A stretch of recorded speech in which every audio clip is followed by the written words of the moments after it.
الله أكبر الله أكبر الله أكبر لا إله إلا الله الله أكبر الله أكبر ولله الحمد الله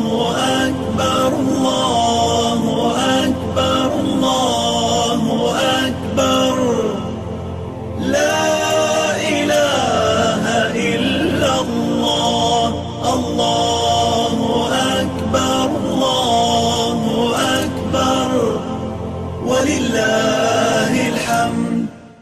الحمد لله الذي جعل الحجاب من شريعته وأعز المؤمنين والمؤمنات بطاعته وبشر المتقين بجنته والصلاة والسلام على رسول الله وعلى آله وأصحابه أجمعين. إخوة الإيمان، السلام عليكم ورحمة الله وبركاته. أقول فوالله وباوا ọba àsun nínú ọlá rẹ̀, ọba tó pọ́n àwa mùsùlùmí lé látara ìsìláàmù tí Ọlọ́run pè lẹ́sìn rẹ̀. Kò rí àwọn èèyàn kan pè mọ́ra, kò bàbàrà àwọn èèyàn kan tó kọjá àwọn tó jẹ́ àwọn mùsùlùmí, àwọn tí wọ́n pa nǹkan kan pọ̀ mọ́ ọba yìí lọ́sàn-án wọn lóru wọn, wọ́n sì máa ń pa àwọn níyàn kan tó ṣe ká ní pé ó dá wọn sáyé. Ọba yìí òun ló ṣe kí obìnrin kó máa lo ohun tá a mọ̀ ní jilbab, aṣọ iyì, aṣọ ẹ̀yẹ tí Ọlọ́run tó wọ̀ fáwọn obìnrin àná tó tún wọ̀ fáwọn obìnrin tèní, tó ṣe ká ní pé òun náà ló sì máa bá ìgbà mu títí ayé. Ọba yìí ló ṣe káwọ hijab, ó ṣe inú ẹ̀sìn, ó ṣe inú òfin ẹ̀sìn fún wa. Kò fọwọ́ kóbìnrin kó daṣọ sérí, kó bo gbogbo ọ̀họ́ ẹ̀ mọ́lẹ̀. Ọlọ́run ò yọ sọ́tọ̀, òun náà ló dédé múra fóbìnrin tó ń pẹ́ ẹni tá a bá bò, ohun tá a bá sì bò òun náà ní máa níyì. Ọba yìí ó wá ṣàwọn obìnrin lẹ́ni iyì, lẹ́ni àpọ́nlé látara aṣọ hijab wọn tí Ọlọ́run ní kí wọ́n máa wọ̀. Bákan náà Ọlọ́run wá sí gbogbo ẹni tí ń páyà rẹ̀, tí ń bẹ̀rù rẹ̀ níbi wípé ó fẹ́ múra jáde. Aṣọ tí ó bá wọ̀ lọ́kùnrin ni aṣọ tí ó bá wọ̀ lóbìnrin, tó bá fi ìbẹ̀rù Ọlọ́run ọba sínú aṣọ náà, Ọlọ́run ó ṣe àwọn tí ń bẹ̀rù ọba yìí, ó ṣe ní àwọn tí ó ṣe ká ní pé wọ́n gbé àlìjánnà wọn fi gbẹ̀san bẹ̀rù tí Ọlọ́run tí wọ́n ń bà, bẹ̀rù Ọlọ́run tí wọ́n ń bẹ̀rù níbi kíni, níbi ìmúra wọn. Ìhun kẹ́ ìhun gẹ̀ kọ́nà mọ́sàbẹ̀ wa ṣe fún Ànábì sallallahu alayhi wa sallam, Ànábì tó júwe ìmúra fáwọn obìnrin, tó júwe pé báwo ni ó yẹ kí aṣọ wa kó máa wà, àti gbogbo àwọn aya rẹ̀, àwọn ọmọ rẹ̀, àti àwa náà tí à ń fi ìgbésẹ̀ wa fi tẹ̀lé tà Ànábì wa Muhammad sallallahu alayhi wa sallam. Ẹ̀sìn wa ẹ̀sìn òfin ni, ẹ̀sìn tó ṣe ká ní pé ìyàn lè máa ṣe láyé máa gbìyànjú láti tẹ̀lé ohun tí ń bẹ ń bẹ. Bí ò bá jẹ́ bẹ́ẹ̀, ìyẹn a máa jẹ́ mùsùlùmí, ló máa jẹ́ mùsùlùmí pọ̀ lówó kọ́ ni. Ṣùgbọ́n tí wọ́n bá wò báyìí, wọ́n mọ̀ wípé ìsìláàmù ẹ̀ tó ṣe kí ni, ó mọ̀ tó kú gan o. Ọlọ́run mọ̀ ṣe wá lẹ́ni tí ó gbé ìsìláàmù tí ó fi hárí gbóhùn gẹ́gẹ́ bí orúkọ, tó ṣe ká ní pé òfin tí ìsìláàmù gbé wá,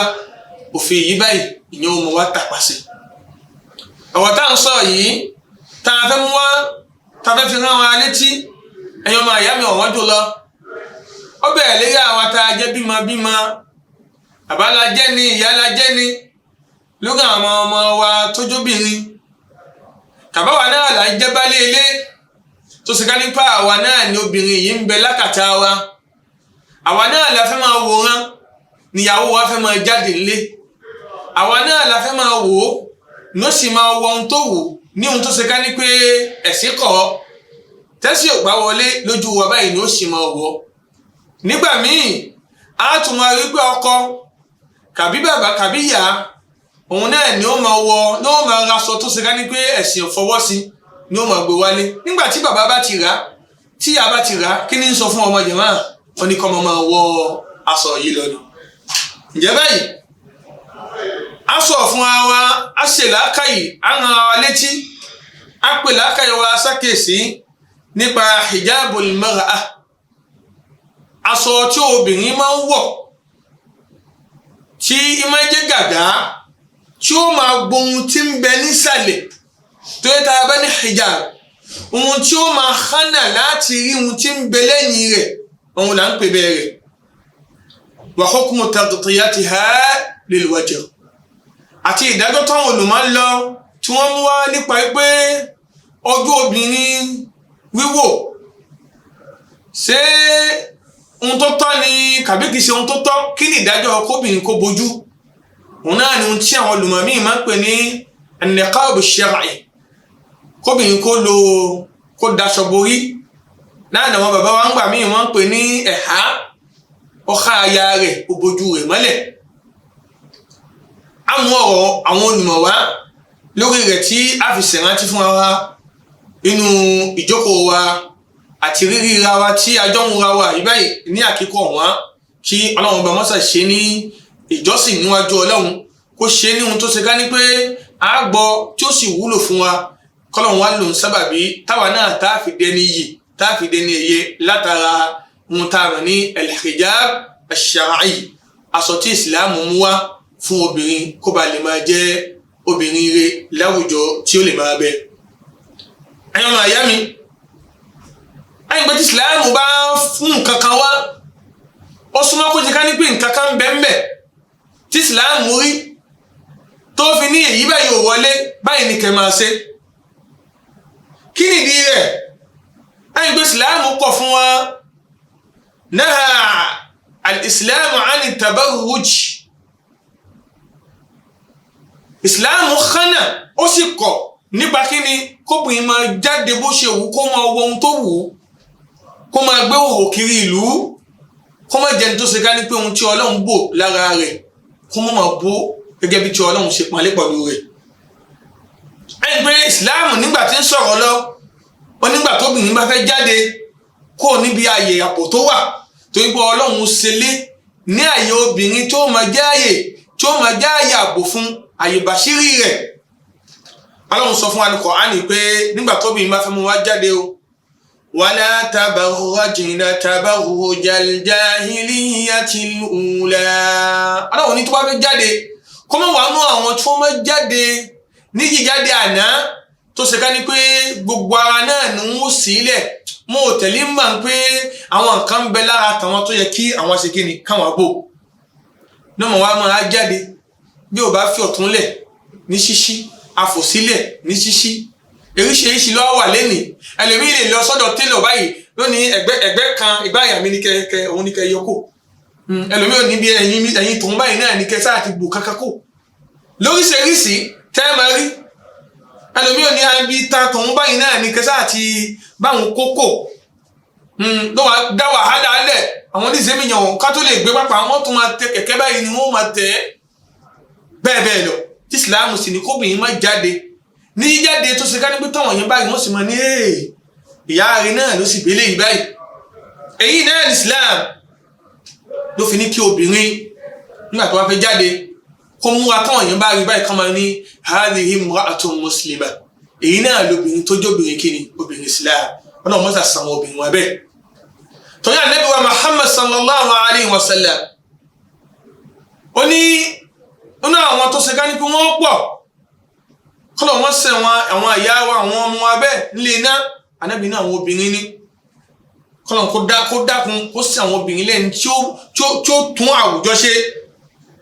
tó sì mú àwùjọ yìí báyìí tí ó tọ́jú rẹ̀ tó ń gbé fasadul mar'a tóbìnrin bá ti bàjẹ́ tóbìnrin bá di pé ó ti bàjẹ́ àìpé ìbàjẹ́ obìnrin kóbìnrin má lè tọ́jú ara kó má lè bu ara ẹ̀ mọ́lẹ̀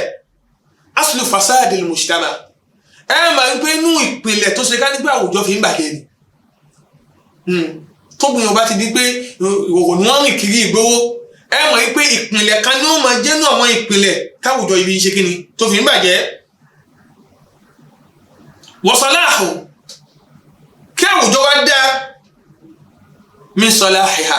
a máa rí wípé bí obìnrin bá ṣe ń tọ́wùjọ ṣe níbi wíwọ̀ níbi ìmúra rẹ̀ náà máa jẹ́ sábàbí kan táwùjọ yìí tó fi máa ṣe kíni tó fi lè máa dáa.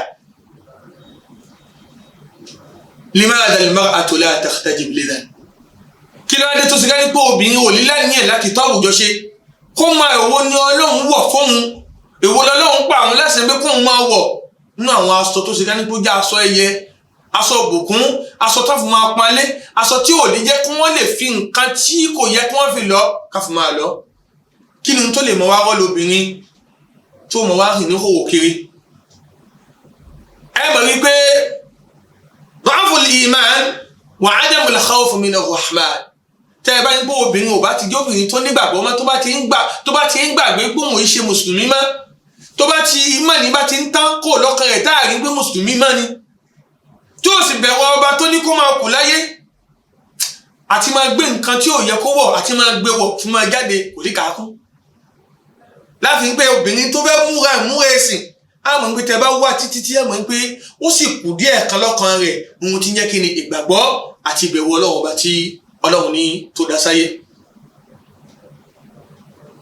tẹ́ ẹ bá sì obìnrin tó bá pọ̀ lẹ́nu pé kò múra dáadáa kò máa múra ohun tó yẹ pé kí ni ẹ wo báwo ni wọ́n ṣe tọ́ sí ṣé kìí ṣe pé àwọn bàbá rẹ̀ náà ní kó wálé láti pinlẹ̀ ó ti wá mọ́ lára òun la mọ̀ ní fasad tarbiya tá a bá ti ń pé títọ́ ọmọ bá ti yà tá a bá ti gbé ṣubú tá a ti nàáró láti pinlẹ̀ ń pé a ti kọ́ ọmọ sérí ohun tó dáa àmọ́ nǹkan ọmọ àmọ́ ìyá lọ ní èyí tẹ́ rí lónìí lẹ́rí kódà èyí tó tún gbé wá lọ́la ló tún yàtọ̀ sí èyí tí ó gbé wá lẹ́nu bàtà àrítọ́ láti pínlẹ̀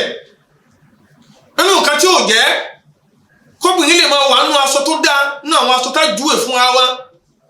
tó jẹ́ àwọn májẹ̀mú aṣọ tí ìsìláàmù ní kóbìnrin wọ̀ òun náà ni wasailul i'lam gbogbo nǹkan táwọn wò lẹ́nì obìnrin mi aṣọ tó fẹ́ wọ̀ ní sẹ́rí Facebook ní ó lọ wò gbé owó ló ṣiṣẹ́ jáde obìnrin mi ò sọ pé kí ni pé èyí tó jáde ní kẹran fún un o bẹ́ẹ̀ bẹ́ẹ̀ lọ lórí ohun tí wọ́n ń wò lọ́kàn òjọ̀ kan nínú TV nínú bẹ́ẹ̀ bẹ́ẹ̀ lọ ń jẹ́ kó gbìyànjú mí kó máa ṣe kí ni kó máa sí nǹkan wọ̀ kò rántí ń pé kí ni ẹni tó ju apá tó ju ẹsẹ̀ lẹ̀ níbi ohun tọ́lọ́hun bá fẹ́ náà ni òun mùsùlùmí jẹ́ tọ́lọ́hun ó ti padà béèrè lọ́wọ́ ló béèrè títí ló béèrè lọ́wọ́ ń pé kí ohun tó fà tó fi ṣí òwò ẹ̀ kalẹ̀ sáyé torí ohun tí abò ni tí Ọlọ́run ò ní ká tó kò ní ká sí tó kọjá ọ̀dọ̀ ta ni ọ̀dọ̀ ẹlẹ́tọ̀ wa a mọ̀ ní pé àwọn obìnrin lẹ́ni tí ìwọ̀kíwọ̀ fi wà nù gbowó ẹ̀yìn wọn ń kọ́ṣẹ́ àwọn èèyàn kan ní àwọn tí wọn ò rẹ́kọ̀ọ́ àwọn tí ò nẹ́sìn tí wọn sínú kankan gbèsè ayé òun náà ni àwọn obìnrin kí wá lè tó wá ń bò míì wọn tó wá fẹ́ máa wá kọ́ṣe bí ò bá jẹ́ bẹ́ẹ̀ tẹ́lẹ̀ mi ò bá ṣubú síbi àwòkọ́ṣe ebú ẹlòmíì lè ṣubú síbi ní táàpì ní as-suhbatul fasida ó lè ṣubú síbi àwọn ọ̀rẹ́ wọ́n yọ ohun tó wà lérí ẹ̀kọ́ ó wù kí mú ẹni kí ló dé tó ọ̀rọ̀ bẹ́ẹ̀ bá wà rìn èyí tó dé yẹn ò ní máa dé máa ní o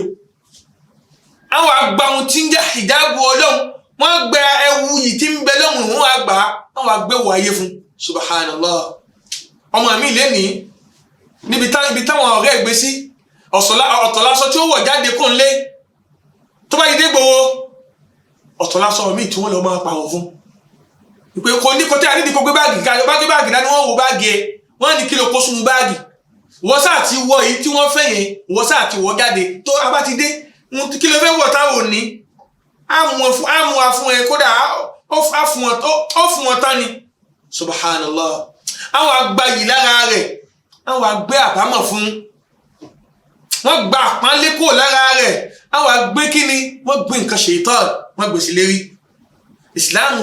ó fi pàtàkì obìnrin ẹni pé ìsìláàmù ló pọ́n obìnrin lé ìsìláàmù òun ló wá bàbára obìnrin ló wọ ohun tí ń jẹ́ hijab ẹ̀wù yìí ló wọ̀ fóbìnrin kí ló wá dé ẹni tí Ọlọ́run tó wọ ẹ̀wù yìí fún kí ló tẹ́ ẹ fẹ́ gbayì lára rẹ̀ ìkàlẹ̀ yẹn ayé o obìnrin tó ti ká ní kó yẹ kó máa bọ̀ báyìí ká máa rí pé ẹ̀sìn ní ń bọ̀ yìí obìnrin wa ń bọ̀ gẹ́gẹ́ bẹ́ẹ̀ tí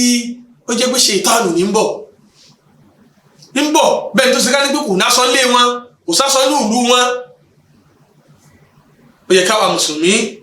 ká mọ ohun tí ẹ̀sìn wa sọ nípa aṣọ tá a máa wọ̀ gẹ́sìlẹ̀ nínú májẹ̀mú bá a sì rí pé aṣọ tí mùsùlùmí fẹ́ wọ̀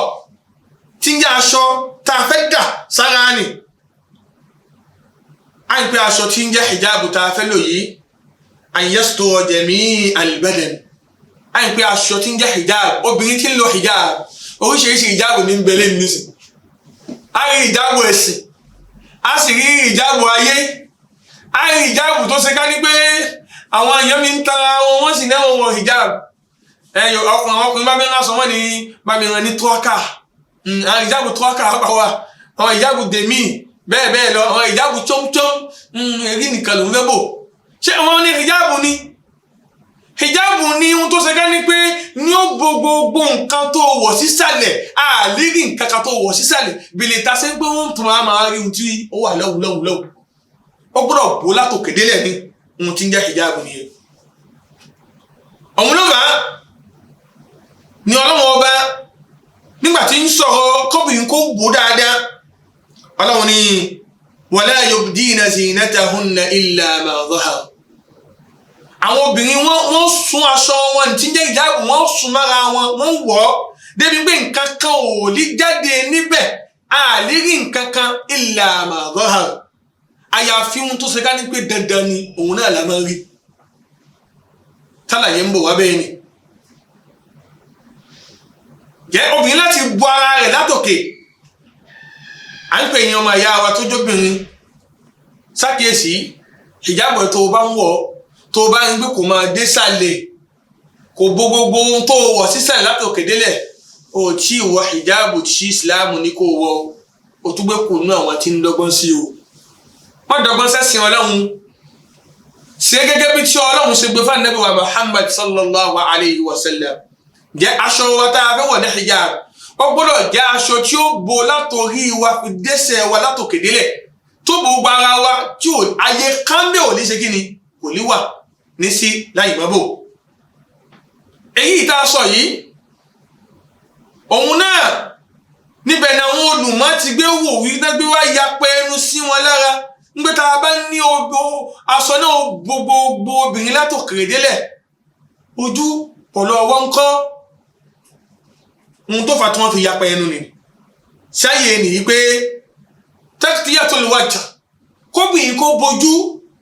kí ni ìdájọ́ rẹ̀ ní Islam ṣé òun náà wà nù nǹkan tí yóò bò ní kàbí èyí nílé wà ń sísí lẹ́yìn ìgbà tí gbogbo wọn ti fẹ́ níbi kò nípa ọ̀ràn yẹn ní kí obìnrin kó bo látòkè délẹ̀ kò sí àfá ayé tó bá jẹ́ àfá tó jẹ́ àfá tí ó fẹ́ gún wájú Ọlọ́run tí ó sọ mi kóbìnrin kó bo látòkè délẹ̀ Ọlọ́run ò pa wá láṣẹ ń pa rẹ̀ gbogbo àwọn àfá ló gbó síbẹ̀ wa innama hasala al-ikhtilaf ìyapa ẹnu tó wá ó wá níbi ń pé sóbìnrin ó bo ojú náà pẹ̀lú ọwọ́ kàbí ó lè sí ojú àti ọwọ́ lẹ̀ ibẹ̀ ni àwọn olùmọ̀ ti gbé ìyapa ẹnu náà fi pín sọ́nà méjì wala majala hunak fil qawl thalith kò sí àyè gbà fún àwọn tí wọ́n sọ̀sọ́ kí sọ wípé èyí ni ò sínú kankan nínú ẹ̀sìn ìjábò sínú kankan kó sáà ti fi nǹkan sẹ́rí kóbi sáà ti fi nǹkan sẹ́rí la fẹ́ sọ èyí nìkan Ọlọ́run sọ ohun táwọn olùmọ̀ ibi tí wọ́n gbé tọ́wọ́ wọn tí wọ́n gbé ìyẹ̀wò láàrin ara wọn ìdájọ́ tí wọ́n sì mú ọ̀kọ́ bí àdájọ́ méjì àwọn èèyàn kan dúró ń gbé tí obìnrin gbọ́dọ̀ bójú ni nídìí ojú ẹ̀ tó ń gbó ojú ẹ̀ gbogbo ohun tá a ti mọ̀ lára obìnrin wájẹ ẹgbẹ́ ààyè májìmáà zina níbi tó kó ọ̀ṣọ́ obìnrin jọ tí ó lè fa fìtínà fọkùnrin òun náà lójú rẹ̀ àwọn èèyàn kan sì sọ pé gẹ́gẹ́ bí a ṣe mọ̀ nínú àṣà àtàwọn ìjọsìn kan tó nídìí wípé kóbìnrin sójúlẹ̀ pẹ̀lú àwọn ẹ̀rí tí wọ́n kó dání wọn ni tó mustahab jẹ́bi kóbìnrin kó bojú lọ́dọ̀ tàwọn ohun tá a fẹ́ ní kí ṣe túláàsì gbangban. àwọn olùmọ̀ àkọ́kọ́ zahaba ta'ifatun minal ulama ila annahu yajibu alayha satru wajhiha wa kaffayha. pé apá kan náà àwọn olùmọ̀ tí wọ́n pọ̀ nínú àwọn olùmọ̀ ẹ̀sìn Ọlọ́run kó ṣe wá ní olùmọ̀ ẹ̀sìn tí wọ́n máa wá kóbìnrin kó máa lọ síwájú níbi ọ̀rọ̀ ẹ̀sìn ní táwùjọ lè ná làáfíà níbi ìwọ̀kíwọ̀ tó gbayé tó gbàdúgbò tó gba gbogbo ilé wípé obìnrin tó láàsì ni kò bójú rẹ̀ nígbà ohun tí à ń rí táàmù ní nìkan àwọn lọ pé obìnrin gbọ́dọ̀ bójú àti ọwọ́ rẹ̀ kó mọ̀ wà nù nǹkan tí obìnrin wọn mọ̀ sí kalẹ̀ wọ́n sì mú ẹ̀rí wọn wá lẹ́rìí tó pọ̀ ẹ̀rí wọn pọ̀ nínú àwọn ẹ̀rí wọn ní Ọlọ́run sọ fún Ànábì wa Muhammad sallallahu alayhi wa sallam wípé Ọlọ́run ní ya ayyuhan nabi owó òjíṣẹ́ Ọlọ́run wa Ànábì tí Ọlọ́run rán sáyé kul li azwajik sọ Ọlọ́run wá gbélé àwọn ìyàwó Ànábì wa Ànábì gbélé àwọn aya rẹ̀ wa banatik àtàwọn ọmọ obìnrin rẹ̀ wa nisa'il mu'minin àti gbogbo ohun tó ní gbogbo ìran obìnrin ayé ìgbé Ọlọ́run ó kó gbogbo ìran obìnrin àwọn aya Ànábì àwọn ọmọ Ànábì lóbìnrin ni àti gbogbo ẹni tí ó máa jẹ́ obìnrin láti ìgbà táwọn obìnrin ti ń jóbìnrin ti ìgbà táwọn obìnrin wọn ò lè sí mọ́ gbogbo ìran obìnrin Ọlọ́run sọ fún Ànábì pé kó sọ fún wọn pé yudnina alayhinna min jalabibihin pé káwọn obìnrin kí wọ́n sún aṣọ tí wọ́n bá dà sórí hijab wọn kan sún ìyẹn kí wọ́n sún débi gbogbo ojú wọn báyìí kó wọ gbogbo bíkíni gbogbo aṣọ wọn àti gbogbo ọwọ́ wọn ìpín lọ́dọ̀ wọn ìsìláàmù tọrọ lọ́dọ̀ wọn obìnrin kí wọ́n bójú wọn fi ara yìí wọ́n fi jẹ́rìí wípé ohun tọ́lọ̀ ń gbà lówó ń bẹ̀ yẹn o tí obìnrin wọn fi gbogbo ẹ̀ ló bójú má ló sì bọ̀wọ́ ẹ̀ àfi ní wàfásitì ìdìnnà àwọn tú gbólóhùn ìdìnnà gbé kọ́lọ̀ kó kí àwọn obìnrin kan sún aṣọ wọn tó wà ní àyà yìí wọ́n tó sí mẹ́bí bí sátìrì jẹ̀mí èlùwàtì bí kóbìnrin kó bo ojú rẹ̀ kó wá fi bìkan ṣókílẹ̀ tó lè fi máa rí rẹ̀ wọ́n ṣe tó sí nìyẹn ní àwọn tó dúró síbi pé obìnrin gbọ́dọ̀ bójú rẹ̀ nínú àwọn ẹ̀rí tí wọ́n tún wá hadith ibn Mas'ud radiyallahu anhu wa ani sahabati ajma'in wọ́n ní Ànábì wa Muhammad sallallahu alayhi wa sallam sọ wípé al-mar'atu awra ipò obìnrin o ìkòkò lóbìnrin gbogbo ara obìnrin látòkè délẹ̀ ìkòkò ní nígbàtí Ànábì bá ti wá pò obìnrin ní kòkò tí ó sọ pé ojú kò sínú rẹ̀ ó ní al-mar'atu awra ipò obìnrin o kí ni ó máa jẹ́ kòkò ni ó máa jẹ́ Ànábì wá tẹ̀síwájú ní ẹgbàá wa náà ó wá ní fa idha kharajat tóbìnrin bá ti wá jáde kún lé ìpínlẹ̀ wípé kí ni obìnrin àbò nulé ní ilé rẹ̀ Islam ní kán mọ̀ jáde ní jáde tí ó jẹ́ pé ìjáde tí kò sí nǹkan kan bẹ́ẹ̀ Ànábì wá ní tóbìnrin bá ti wá jáde istashrafaha shaytan wá tẹ̀ lóbìnrin òun náà wá lọ fi àwọn ẹwà ló máa fi nǹkan fi yí lójú ló máa fi nǹkan fi yí lẹ́yìn ló máa wá jẹ́ fìtínà fọ́wọ́n tó ṣe ká ní pé wọ́n fi mọ́ wá pàdé obìnrin yìí ní pé istashrafaha ash-shaytan zayyanaha fi nadhri rijal ọlọ́run ṣaitan wa máa wá ṣe ṣọ́bìnrin yìí lọ́ṣọ̀ọ́ lójú àwọn tani lójú àwọn ọkùnrin tí kìíní ìbá sì ti wà ń bíbò báwo ni ọkùnrin fẹ́ máa rí nǹkan kan kò tẹ́ ẹ̀ lè rí nǹkan kan oníkálukú wọn máa lọ sọ́tún oníkálukú sì máa lọ ní lóṣèlú wọ́n mú ẹ̀rí yìí wá wọ́n tún mú àwọn ẹ̀rí mi wá tó ṣe ká ní pé tá a bá ní ká máa mú gbogbo àwọn ẹ̀rí tó wá níbi ọ̀rọ̀ ń pé kóbìnrin kó bo ojú yìí láì pé gbogbo ibi tá a fẹ́ lọ náà wà lẹ́yìn tí a fẹ́ mú wá àlílè yanjú gbogbo ẹ̀ látòkè délẹ̀ jẹ́ pé lọ́dọ̀ wọ́n ń pé kí obìnrin kó bojú òun náà lè sìn fún kóbìnrin kó bojú òun náà ní àlàáfíà àwọn ọkùnrin kódà ń bẹnu àwọn olùmọ̀ tí wọ́n sọ wípé ẹni tí ó bá gbà wípé kóbìnrin kó síjú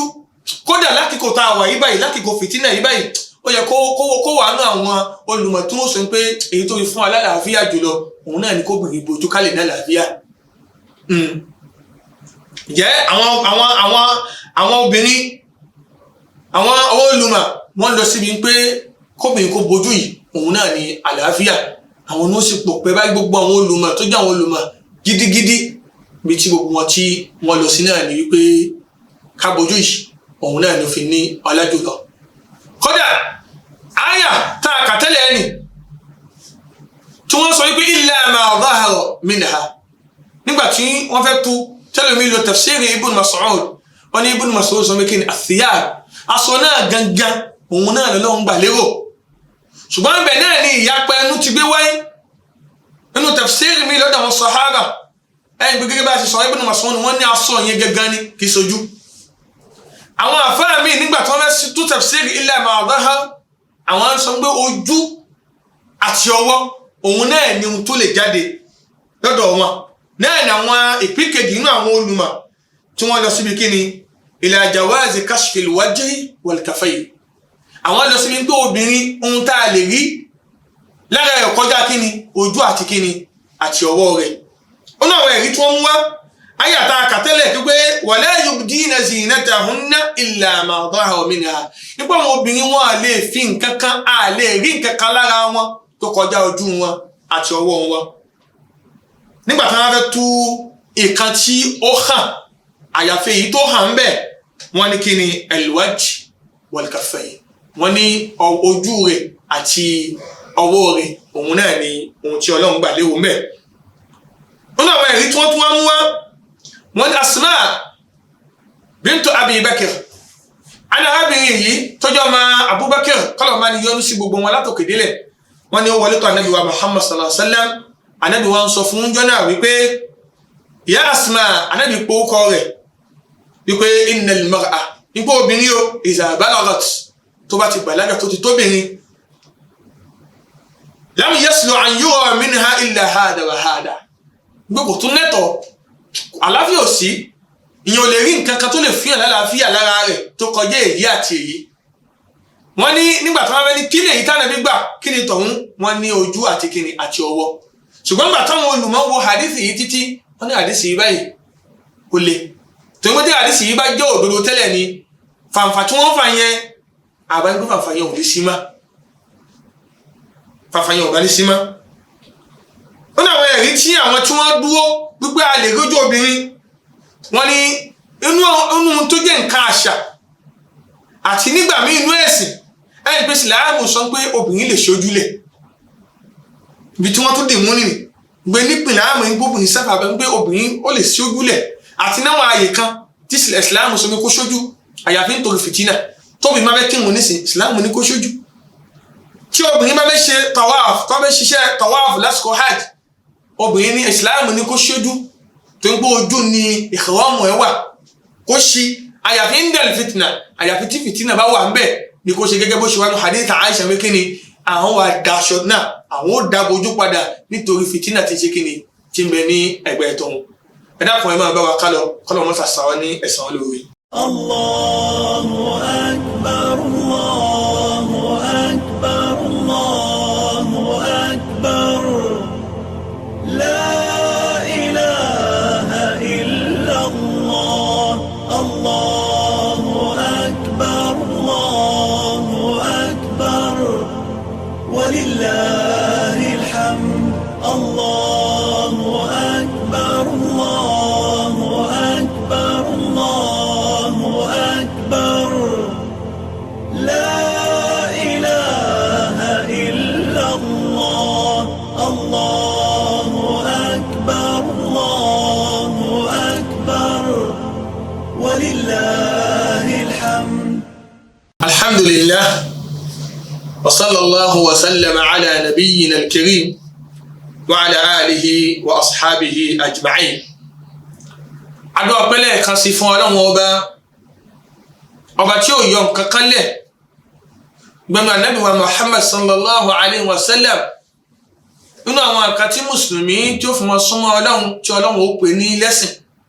àṣẹ inú wíwọ̀ wa tá a máa wọ̀ tá a bá ń tẹ̀lé òfin aṣọ tá a máa wọ̀ àṣé Ọlọ́run tún máa gbà lẹ́sìn fún wa tí wọ́n máa kọ ládàá kalẹ̀ fún wa tàbá wá ń rí tá ń kọjá inú àlà ìbá àjọkùnrin ìbá àjọbìnrin níbi ohun tá a fẹ́ fi máa sọ̀sọ́ a máa sọ̀sọ́ fún máa ráyè torí ayé la fẹ́ wọ́n sì tún máa kọ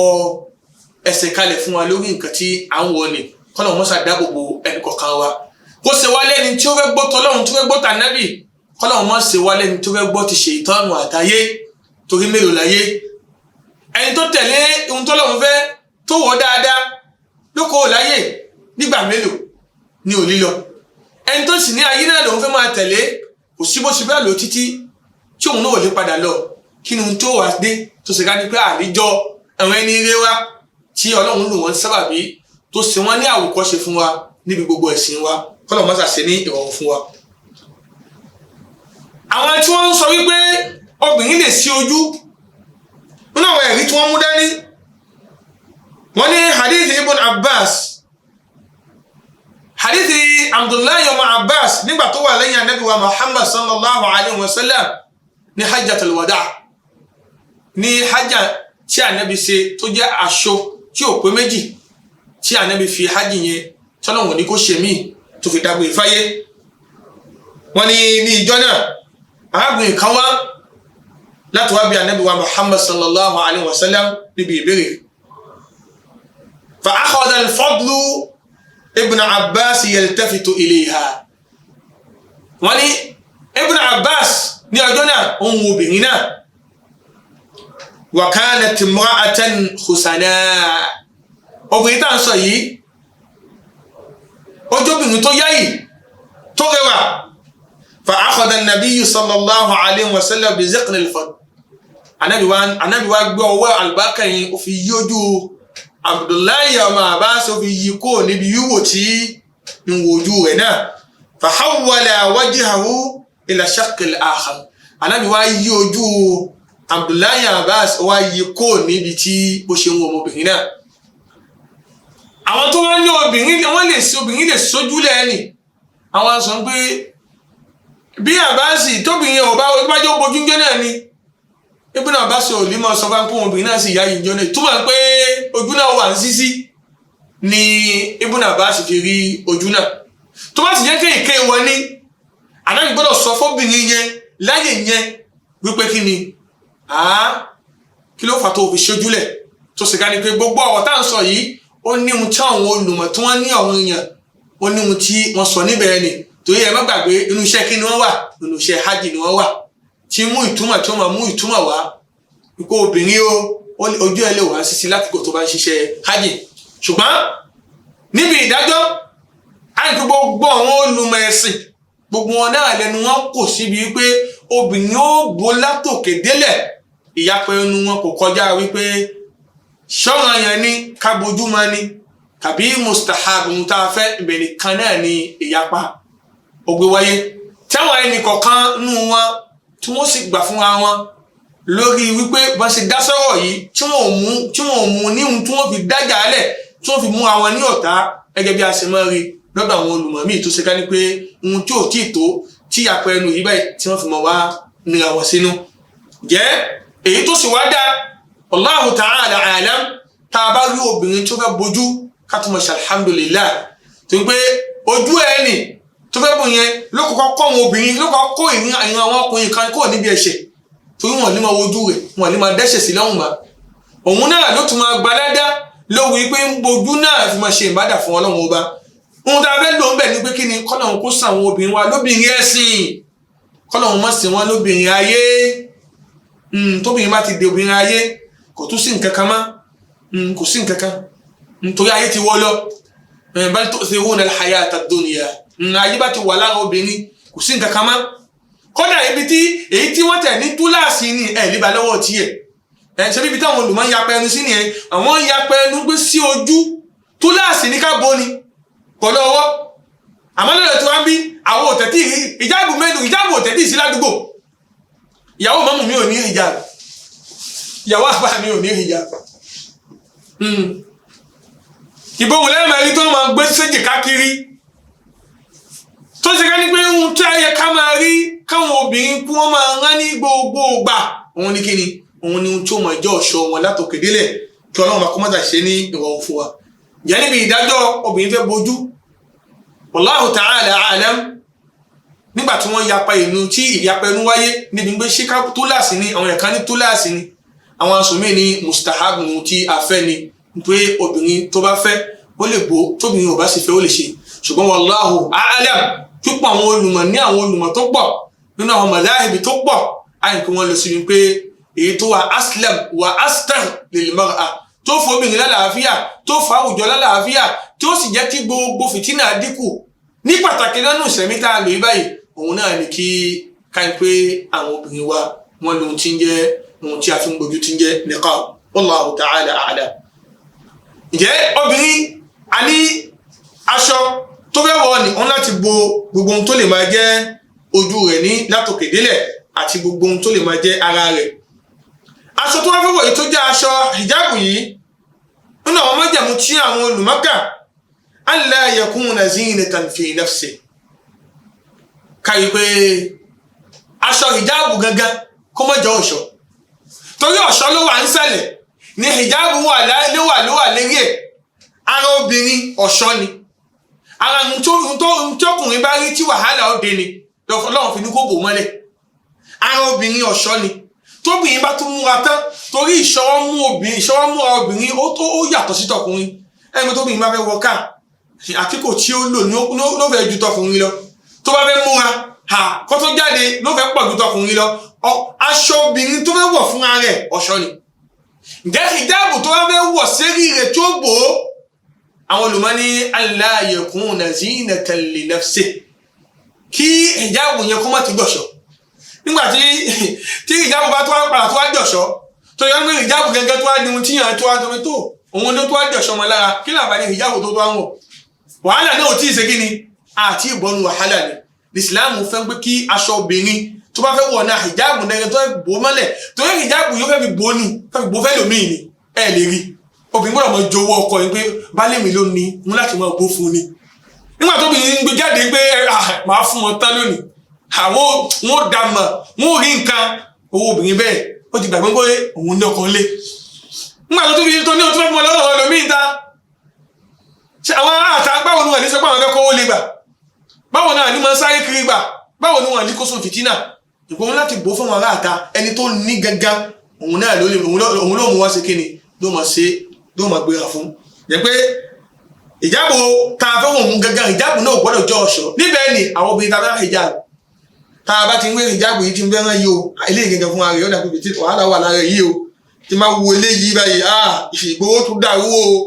àwọn ọkùnrin wọn tún gbá o wàhálà wọn tún wá o níbẹ̀ ni irú aṣọ ìjábò yẹn gangan ọ̀gbọ́dọ̀ ra o ìjábò gbọ́dọ̀ jẹ́ fìtínà ìjábò gbọ́dọ̀ jẹ́ ọ̀ṣọ́ tó tún máa kó wàhálà bá ojú àwọn tani ojú àwọn ọkùnrin gbogbo níbẹ̀ ni jẹ́ pé obìnrin gbọ́dọ̀ ṣọ́ra púpọ̀ níbi ìjábò tí ó fẹ́ràn kí ìjábò yẹn kó má jẹ́ ohun tó tún máa fi ohun tí ó wọ̀ yẹn tó tún fún máa rírà tó ń pé ohun tá a gbé kalẹ̀ kó máa jábò báwo ni ohun tí ó já àbò ló tún máa di kíni ló tún máa di ọ̀ṣọ́ gbà ohun tí ń jẹ́ ohun tó fẹ́ bo nǹkan tí a pè ní hijab ó fẹ́ bo nǹkan mọ́lẹ̀ ká bá rí ọ̀ṣọ́ báwo lòun gẹ́gẹ́ tó wá di ọ̀ṣọ́ tóun gẹ́gẹ́ bá tó wá di ọ̀ṣọ́ yẹn ǹjẹ́ ààbò nǹkan kan mọ́lẹ̀ a tó ṣe kíni a tó fi nǹkan fi hàn ní. níbẹ̀ ni nàwọn ẹlòmíì ń gbé mọ́ wá ṣe àgbọ́yé wípé kólọ̀ wo lobìnrin ó wà wọ̀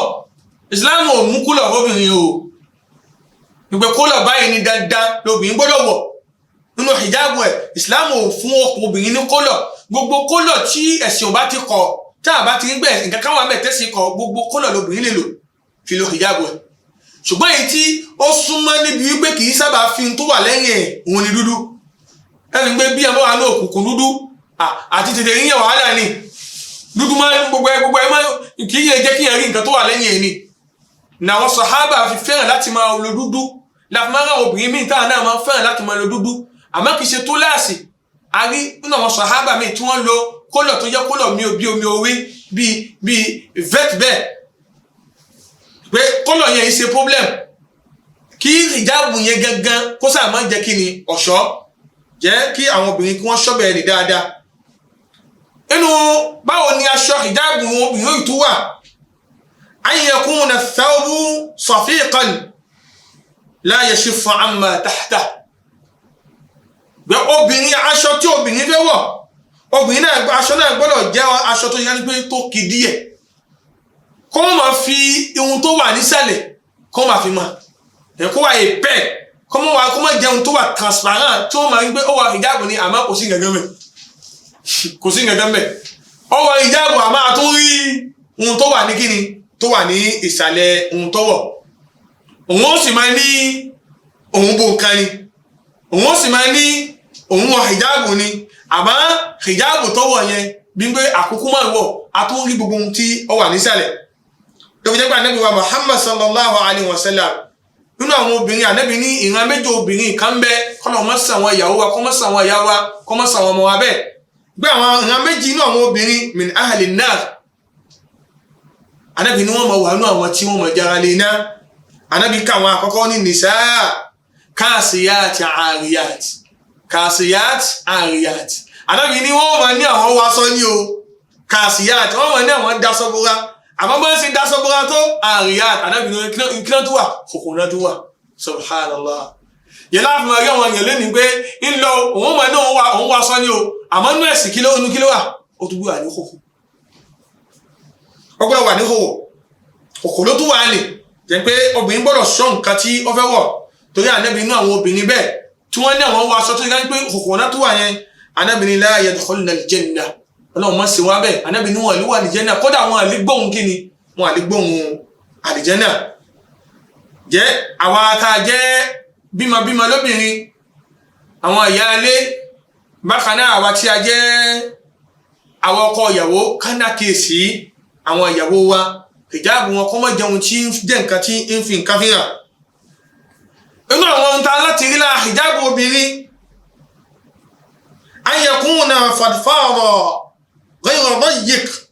fayasifu shay'an min jismiha pé aṣọ tóbìnrin bá fẹ́ wọ̀ kọ́ mọ́ já aṣọ tí ó fún débi kó bá fún tán ló tún máa gbé ohun tó wà lára náà ló máa gbé jáde sẹ́ńgbẹ́ta aṣọ bá fún yàn tán àtúgbé kíni àgbéjáde àdíkò tá a wà nísìn wọ́n ní jangun ni obìnrin ó sọ pé ẹ̀jẹ̀ kó tààtì mi dáadáa ó ti ń fẹ̀jọ ẹ̀jẹ̀ kó mú mi tán ni àsìkò jangun la wà ọkùnrin mi wọ jangun kódà àti ṣàládì wàhálà dákùn mọ́ wọ jangun mọ́ wọ jẹnana wọ́n jẹ́ kó lálàáfíà wọ́n jẹnana díẹ̀ sí fi díẹ̀ kan fi kún tá bá ń fún ni jẹ́ kó sọ pé ẹ̀sìn ẹlẹ́sìn làwa ẹ̀dẹ́ díẹ̀ ṣùgbọ́n ìwé ìtẹ̀ ẹran fún lábájáde kẹran fún mi o jẹ́ kó gbé mi jáde tán ni o mi sún àwọn tí ń wọ̀tọ̀ mú mi ń ṣe màmá o obìnrin mùsùlùmí ní sọ bẹ́ẹ̀ bí mi ń ṣe màmá o bẹ́ẹ̀ fún wọn tán ni o jẹ́ kó tàtì mi dáadáa kó fún mi dáadáa la hawla wala quwwata illa billah hijabu obìnrin gbọ́dọ̀ jẹun tí ó dẹ̀ tí ó máa gbáwájú tí ó máa gbẹ̀yìn báyìí tó tí kò ní fún ma lára kò ní lẹ́mọ lára tó yẹ tó bá lẹ́mọ lára ohun tó lóun fẹ́ bò ní ló tún ṣe kí ni ló ti gbé jáde ìjábù gbọ́dọ̀ jẹ́ nǹkan tí ó máa gbọ̀n báyìí lára obìnrin tó bá ń lọ báyìí ní ó máa gbọ̀n kò ní fún nígbà tí ìjábù bá tún fún ní wàhálà dé nìyí gbogbo ẹ̀ ló tún gbé jáde ìjábù gbọ́dọ̀ fún obìnrin aṣọ obìnrin ò gbọ́dọ̀ fún ma lára ó gbọ́dọ̀ já aṣọ tí ó ṣe kí ni tí ó dẹ̀ ma lára òun ni tí ẹ̀sìn wa tí ó tọ́ lọ́dọ̀ àwa tí a jẹ́ obìnrin jẹ́ gbogbo aṣọ tó bá ti fún mọ́ wa lára tàbí ó sáńké mọ́ wa lára jẹ́ ká mọ̀ pé àwọn obìnrin ká mọ̀ pé kì í ṣe ohun tí ẹ̀sìn wa tó yọ̀ǹda fún wa pé ká máa wọ̀ èèwọ̀ ni fóbìnrin kó wọ aṣọ tó sáńké èèwọ̀ fún ní kó wọ aṣọ tó fún wa lára tí wọ́n bá ti fún wọn ló máa kọ́ àwọn iṣẹ́ jáde ló kó ohun tọ́lọ́run ní kó bo òní ló gbé jáde àwọn ọkùnrin ò ní lálàáfíà mọ́ wọ́n máa wá lé kiri òun náà ò ní lálàáfíà ohun tó wọ ní wọ́n ló kó wàhálà gbọ́ wọ́n ló gbé wàhálà jáde wọ́n ló gbé jáde wọ́n ló jí wọn má jí wọn mọ́ ọlọ́run fún yín ó fún àwọn obìnrin ní ohun tó dáa ẹ bò fún àwọn ẹlẹ́tọ̀ọ́ yín ẹ gbé jáde fún àwọn tó yẹ kẹ́ gbé jáde fún ilé àwọn ẹlẹ́tọ̀ọ́ yín ẹ má wọ aṣọ funfun ẹ má wọ jáde mọ́ ẹ jẹ́ kí wọ́n tàyẹ̀ ẹ jẹ́ kí wọ́n ráṣọ fún yín ẹ má mọ̀ fún wọn láṣọ tó gbé tó wá fún wọn lílo mélòó jẹ́ kí hijab jẹ́ kó balẹ̀ dáadáa má jẹ́ kó fún ẹ ní lára ẹgẹ́ bí tí ẹ̀sìn wa bó ṣe sọ. Bákan náà obìnrin èyí ni wọ́n pọ̀ lénìí nínú àwọn kan tá à ń sọ yìí àwùjọ wa dáná kódà lójú àwọn àfà lójú àwọn imam lójú àwọn bàbá ànákìyèsí ẹ̀ mọ́ tó bá dẹjọ́ tí obìnrin fẹ́ so igi obìnrin tó yẹ ní pé èyí tó dá inú ẹ̀sìn tẹ̀sí mú wá kó wà pọ̀ lọ́hùn obìnrin níjọ́ ta fẹ́ so igi fún ni lónìí ta ni ìtàlẹ́fẹ́ gbàṣẹ ẹ̀ ṣe òun fẹ́ mọ́kọ tòun ni o fẹ́ mọ́kọ mi ni o àwọn afẹ́ àjòkó obìnrin fẹ́ àjòkó òun nìkan ṣoṣo obìnrin fẹ́ àjòkó sí wájú kíni wájú gbogbo ọ̀gọ̀rọ̀ àwọn ọkùnrin òun nìkan ní òjò obìnrin mẹ́ ó wá wọ aṣọ ní aṣọ tí ó ti wá fún kò ní àlàáfíà tí kò yẹ kó jẹ́ bẹ́ẹ̀ a máa rí àwọn obìnrin ó gbèdé nísìn wọn à lè rí ọjọ́ sátidé ránṣẹ́ wọn à lè rí sójú ọjọ́ ọ̀sẹ̀ ìsúpọ̀ ló yá náà àwọn aṣọ wọn fún àwọn súnú aṣọ wọn ní àwọn náà fẹ́ wọ aṣọ náà fẹ́ ṣe ìsúpọ̀ ni èyí tá aṣọ tá a mú nìyẹn aṣọ wà fóbìnrin tó mú wọn ní aṣọ táwọn mú nìyẹn tá a máa ṣe ìsúpọ̀ àjọ ẹnu àwọn ilé títì tó wọn sáyé kiri obìnrin ò lè àgbò kòkò mọ́lẹ̀ ó yẹ kí àwa tí wọ́n àwọn obìnrin bẹ́ẹ̀ tí wọ́n ń kó lábẹ́ wa ó yẹ ká mọ̀ wípé àwa là ń ṣílẹ̀kùn kí àwọn obìnrin kan máa rìn ní hòhò àwa là ń ṣe kalẹ̀ fún wa tó ń pé tí ilé bá ti mú ẹ̀tọ́ Ọlọ́run tó ti bóbìnrin dání bẹ́ẹ̀ pé ò lè jáde bọ́ ilé tèmi o lọ wọ hijabu ẹ tani tó sọ pé tí a bá wọ hijabu yóò lè ṣe sọ ẹ̀rín kálàfíà dé tí ò bá sì lè jáde wá nu ilé kẹsì nǹkan tẹ́fẹ́ sí ń bẹ àmọ́ kí ẹ máa rìn kí pọ̀ lọ́wọ́ aṣọ kéékèèké pépépé tí ẹ mọ̀ wá síta kalẹ̀ tírí nì ngbe tó ngbe bẹ́ẹ̀ ṣe sport ni èyí ló wá ń ṣe láyé ní kàbẹ́sì tó ń gbé sport tó ń ṣe ní tí ó ti ń bẹ̀ sí gíní ti ń bẹ̀ sí ẹjẹ́ gbogbo ohun tí ó sì bẹ̀ sí gẹ́ Islam ní ká ṣe gíní ká jìnà sí. obìnrin tí aṣọ tóbìnrin bá wọ̀ alla yakuna mubakharan aw mutayyaban gbogbo obìnrin táṣọ bá wọ̀ tó gbogbo aṣọ tóbìnrin bá fẹ́ wọ̀ o a gbọ́dọ̀ gbọ́ ohun rẹ̀ nígbà tó bá ń jáde o obìnrin tó ní pàfẹ́ ríṣiríṣi fẹ́ lo pàfẹ́ mi jáde ẹ bá mi wá pàfẹ́ wọn kí tọ́ sínú aṣọ yìí kí má dé gbọ́n má kọjá báyìí wọ́n gbọ́dọ̀ mọ̀ pé yẹn kọjá la hawla wala quwwata illa billah nǹkan olóhùn gidi tí má lò fún wọn báyìí oní ọjọ́ mẹ́ta báyìí tí má ti wú gbogbo bí ti lára báyìí wọ́n máa ń wò yìí ni wọ́n máa wò pé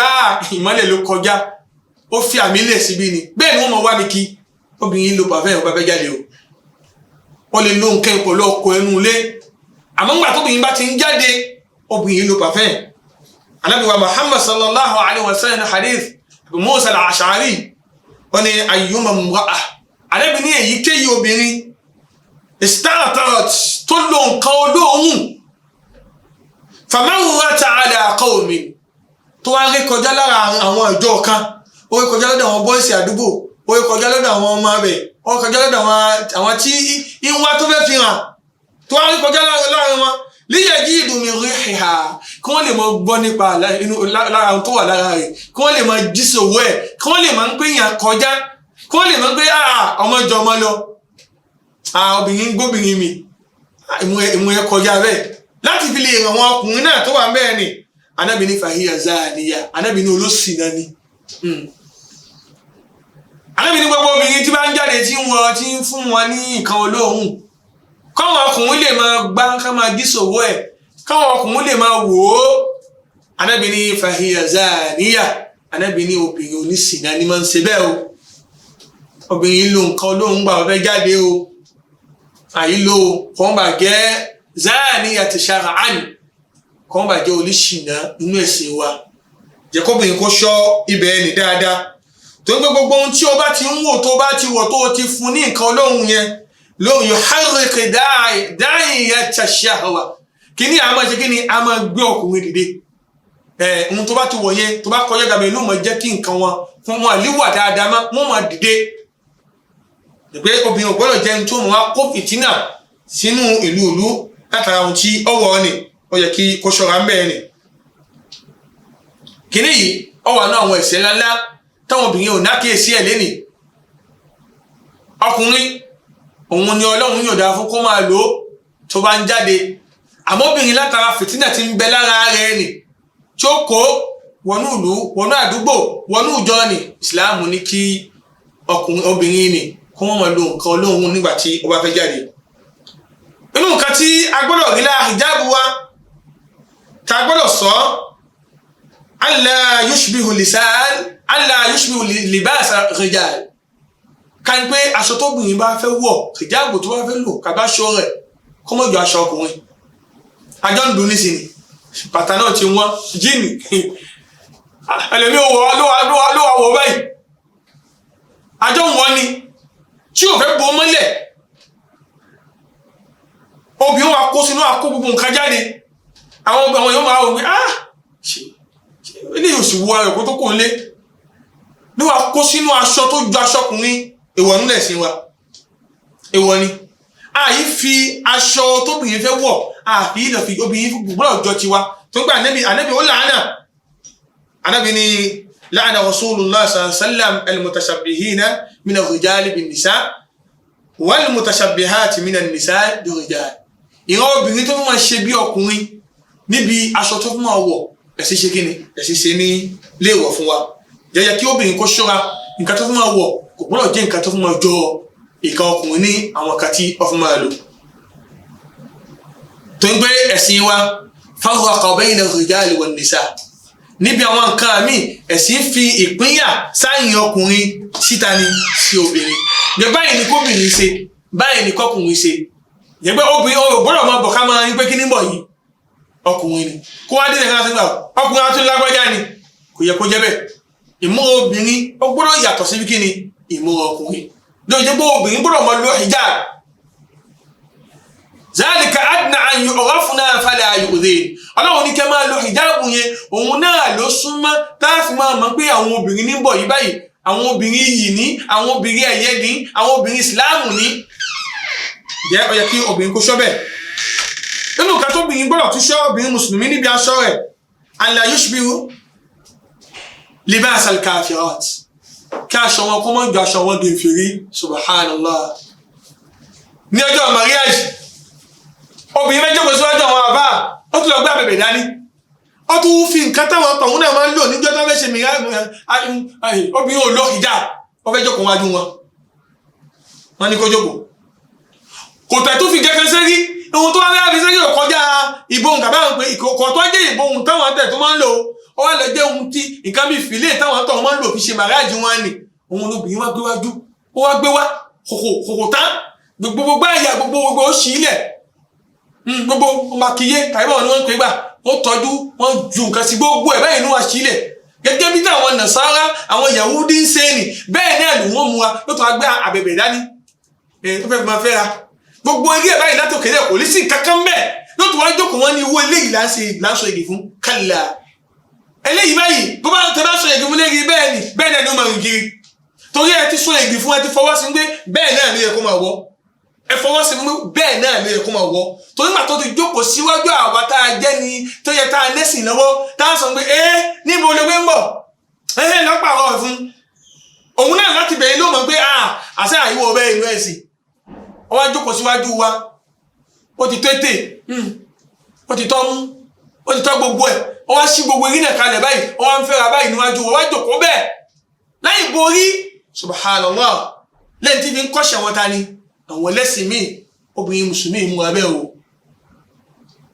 obìnrin mùsùlùmí kì í mú abẹ́ ó yẹ kí gbogbo àwọn àtàjọ́bìnrin ká gbìnà sí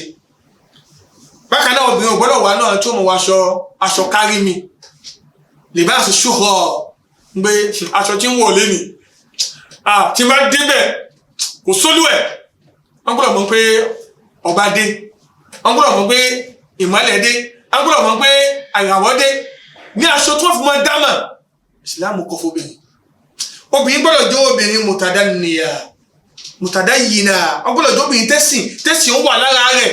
wípé aṣọ yìí aṣọ tí mẹ́bí sì bá dà ní ọlọ́run ọba wò mọ́ sí àwọn ọmọ wa mọ́ sí wọn ní ẹni tí wọ́n máa gbé òhò kiri ó yẹ kí ìsìláàmù láti ìpínlẹ̀ ní àwa ìyá tá à ń bímọ ká máa kọ́ ọmọ wa sí kíni sí ìyá ẹlòmíín bá sọ̀rọ̀ báyìí sọ̀rọ̀ gègé jáde ó ní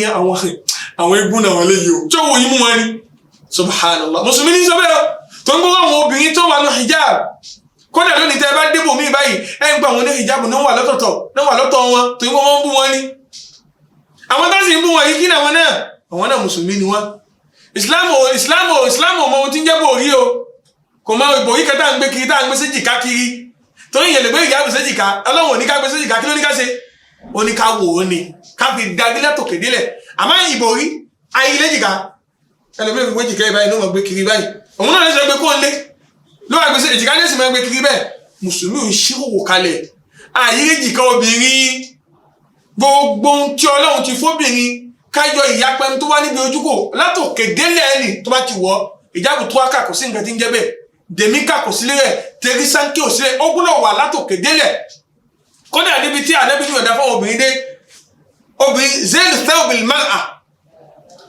aṣọ obìnrin gbọ́dọ̀ balẹ̀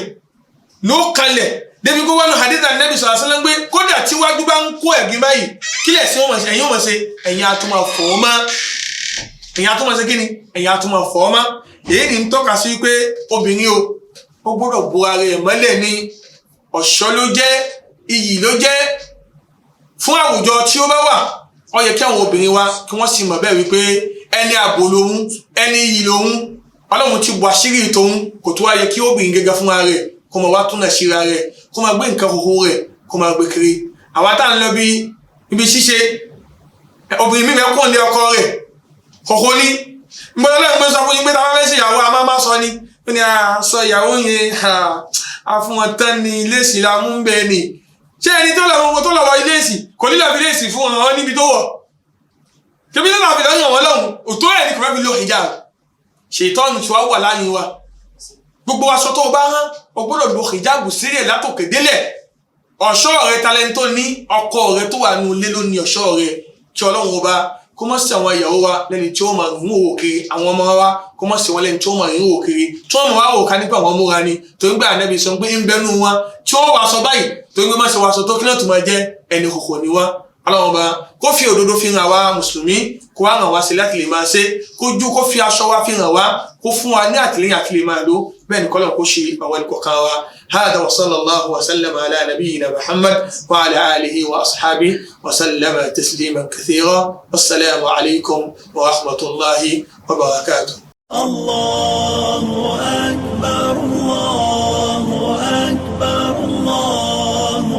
أكبر لا إله إلا الله الله أكبر الله أكبر ولله الحمد الله أكبر الله أكبر الله أكبر لا إله إلا الله الله